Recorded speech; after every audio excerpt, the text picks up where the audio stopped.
Ok, vamos lá falar a sério sobre comestíveis de cannabis. Aquela experiência que tanto pode ser fantástica como, bem, uma autêntica montanha russa.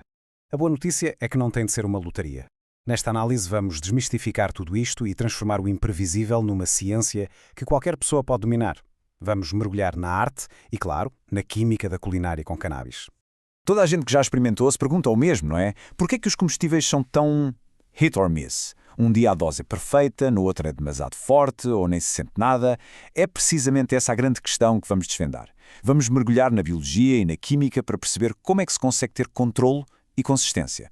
Muito bem, vamos lá a fundo nisto. Para começar, temos de perceber o grande enigma dos comestíveis. E é isto. O nosso corpo processa a cannabis que comemos de uma maneira completamente diferente da que fumamos ou vaporizamos. E essa diferença muda absolutamente tudo. As diferenças são, como podem ver, gigantescas. E tudo se resume a uma coisa: tempo. Quando se inala, os efeitos são quase imediatos, coisa de minutos, mas também desaparecem rápido. Agora, com a ingestão, bem, aqui é preciso ter paciência. Muita paciência. Pode demorar até 2 horas para começar a sentir alguma coisa. A contrapartida, a experiência dura muito mais tempo, por vezes mais de 4 até 8 horas. E tudo por causa do caminho que o THC faz dentro do nosso corpo. E é aqui que a magia, ou melhor, a ciência, acontece. Este é o grande segredo. Quando o THC dos comestíveis chega ao nosso fígado, ele não fica igual. O fígado transforma-o numa molécula completamente nova, o 11-hidroxi-THC.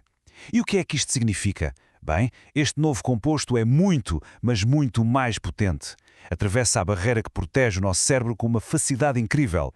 É por causa desta transformação química que os efeitos dos comestíveis são tão intensos e tão longos.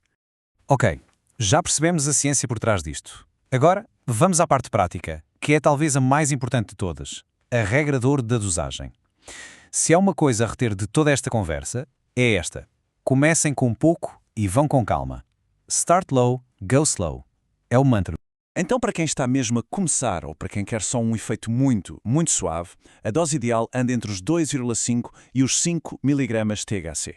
Pensem nisto como uma porta de entrada, um ponto de partida super seguro para ver como o corpo reage. Agora, se já há alguma experiência na matéria, uma dose entre os 5 e os 10 mg é geralmente o ponto certo. Aqui os efeitos já são mais perceptíveis, sem dúvida, mas ainda se consegue manter o controle total da situação. E para os veteranos, os consumidores com uma tolerância já bem desenvolvida, doses entre os 10 e os 20 mg podem ser o caminho. Mas atenção, a partir deste ponto, os efeitos podem mesmo ser bastante intensos. É território para quem sabe bem o que está a fazer. Resumindo, o mais importante nisto tudo é encontrar a nossa dose ideal. E a regra número 1 para isso? Paciência. É absolutamente crucial esperar, no mínimo dos mínimos, 2 horas antes de pensar se calhar devia tomar mais um bocadinho. A resposta é não. O ajuste da dose faz-se na próxima vez, não na mesma sessão. A paciência é mesmo a chave de tudo. E aqui vai uma dica, de mestre, para quem quer levar isto a sério. Mantenham um diário. A sério. Apontem a dose, a que horas tomaram, o que sentiram. Parece simples, mas isto permite um ajuste super fino e preciso nas vezes seguintes. Deixa de ser um palpite e passa a ser uma ciência personalizada. Muito bem, já falamos sobre o quê e o quanto, agora vamos ao como. Está na hora de irmos para a cozinha e desvendar a alquimia da infusão. Basicamente, como é que tiramos os compostos ativos da planta e os passamos para algo que podemos cozinhar? O processo para uma infusão perfeita pode ser resumido em 4 passos-chave. Passo 1, descarboxilação. É aqui que acordamos a planta. Passo 2, infusão. A extração propriamente dita. Passo 3, filtragem, para ficar tudo limpinho. E por fim, o armazenamento. Vamos ver cada um deles com mais detalhe. De todos os passos, este é o mais importante. A chave secreta de tudo. A descarboxilação. O nome parece complicado, mas o processo é super simples. Basicamente, temos de aquecer a cannabis a uma temperatura controlada. Porquê?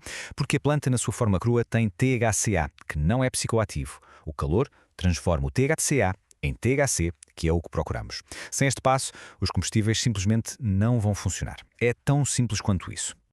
Ok, com a cannabis já ativada, vamos à infusão. Os canabinoides adoram gordura, ligam-se a ela. Por isso, o nosso objetivo é transferi-los para manteiga ou um óleo qualquer. O segredo aqui, lume muito, muito brando e, já adivinharam, paciência. Deixar cozinhar lentamente durante umas 2 ou 3 horas. Isto garante que extraímos tudo o que queremos sem estragar nada. E agora, matemática. Calma, calma, não fujam. Pode parecer assustador, mas é uma fórmula super simples. E é esta fórmula que nos vai dar controle absoluto sobre a potência do que estamos a fazer. Vamos lá ver como se domina isto.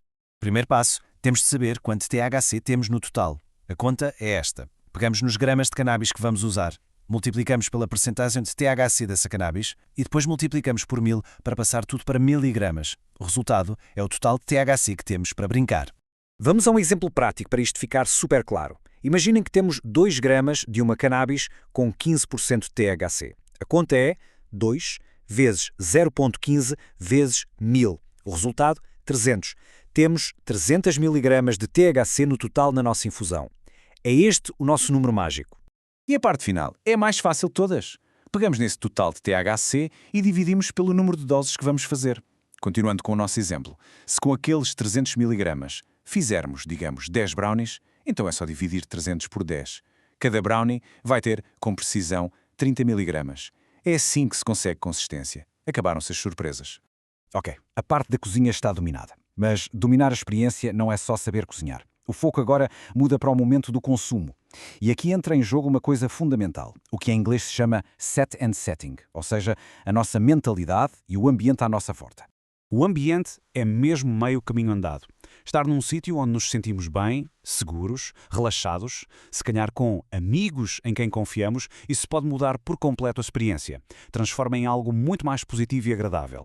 Para garantir que a experiência corre pelo melhor, há uns truques simples. Primeiro, pensar numa intenção. É para relaxar, para ter ideias criativas. Depois, coisas básicas, mas essenciais. Beber água, ter um snacks à mão. Escolher atividades tranquilas, como ouvir música, ver um filme ou simplesmente estar na natureza. E um lembrete importante, se em algum momento surgir algum desconforto, respirar fundo algumas vezes. Faz toda a diferença. E pronto, estamos quase a terminar. Vamos só recapitular rapidamente os pontos essenciais para que toda a gente se sinta um mestre na sua própria cozinha canábica. Então, os princípios fundamentais, a lista de ouro. Primeiro, dosear com precisão, lembrando sempre o começar com pouco, ir devagar. Segundo, descarboxilar sempre para ativar o THC. Terceiro, controlar as temperaturas, tanto na infusão como ao cozinhar. Quarto, misturar tudo muito bem e dividir em porções iguais para ter consistência. E por último, e talvez o mais difícil, ter paciência. Muita paciência à espera que os efeitos cheguem. Com estas ferramentas todas, a cozinha deixa de ser um lugar de incerteza e passa a ser um laboratório de precisão e criatividade. A aventura de explorar os sabores e os efeitos da cannabis de uma forma segura, consciente e, claro, deliciosa, pode começar agora. Bem-vindos à vossa nova cozinha.